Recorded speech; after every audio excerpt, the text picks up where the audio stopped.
Hi, everybody. Back in March, none of us could have predicted the events that have taken place over the past few weeks. At first, we expected a brief disruption in our service schedule, anticipating that things would be back to normal in just a couple of weeks. Well, as we all know now, normal still hasn't returned.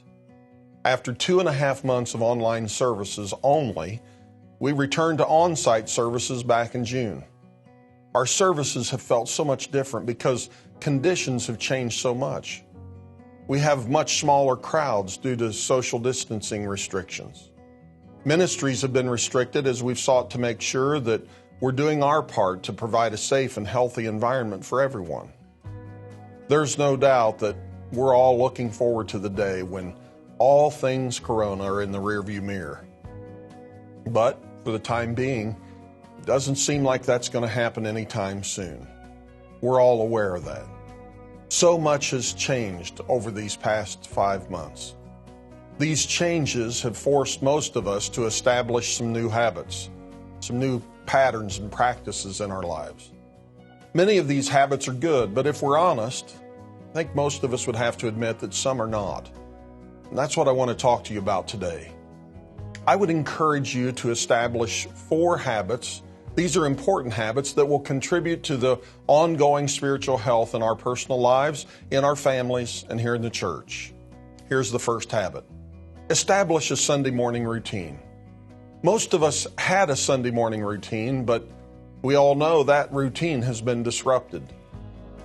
That's why I want to encourage you to establish a brand new Sunday morning routine for you and your family. The truth is, some of you have not attended on-site services since March. We don't expect anybody to show up at church until you're ready to do so. But the question comes, when will that be? It's so easy for us to get out of the habit of worship.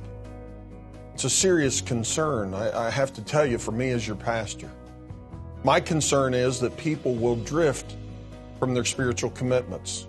I've seen it happen through the years, and Satan loves nothing more. That's why it's so important to establish a new Sunday routine.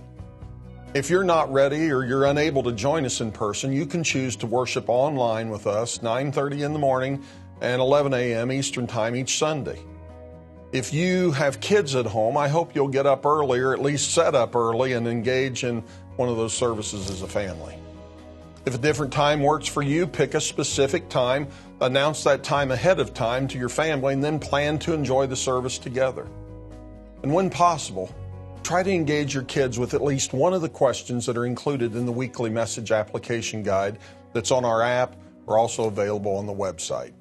The second habit is this: establish a small group routine.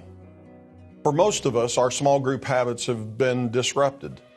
If you're in a group and your routine has been disrupted, you need a new routine. So what I want to encourage you to do is just establish a brand new routine for your small group. Even if you're not the leader, reach out to whoever is and let them know that you want to help your group get back on track. You can meet online or on your patio or on the deck or in the house or here at the church. Really doesn't matter. The location is up to you. Just don't lose the group habit. If you're not in a group, I would encourage you to contact the church so that we can help you get plugged in. The third habit is simply this: make sure you keep your kids connected. Get your kids to the events here at The Point.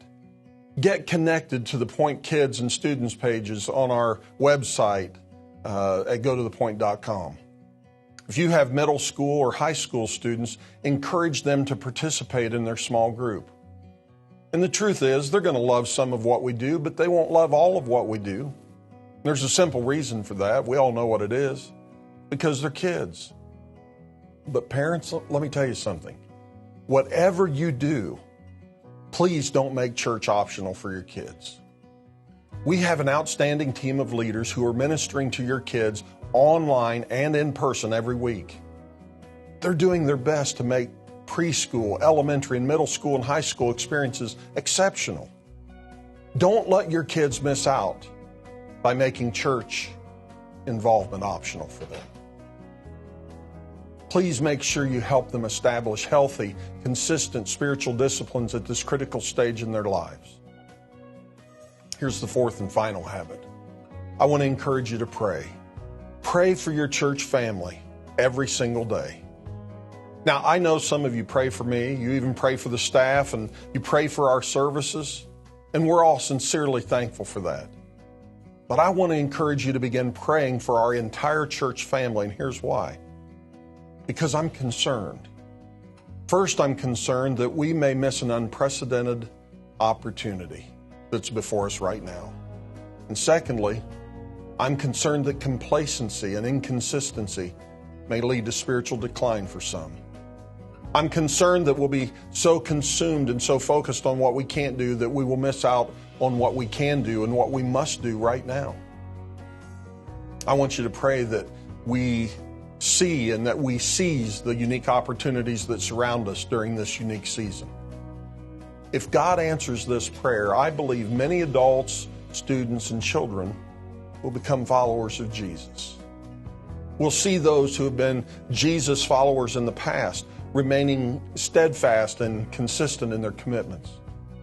And all of us will be a little closer to Jesus than we've ever been before. Many people are going to look back on 2020 and say, you know what? That's the year I came back to faith. Or that's the year I decided to embrace faith for the very first time.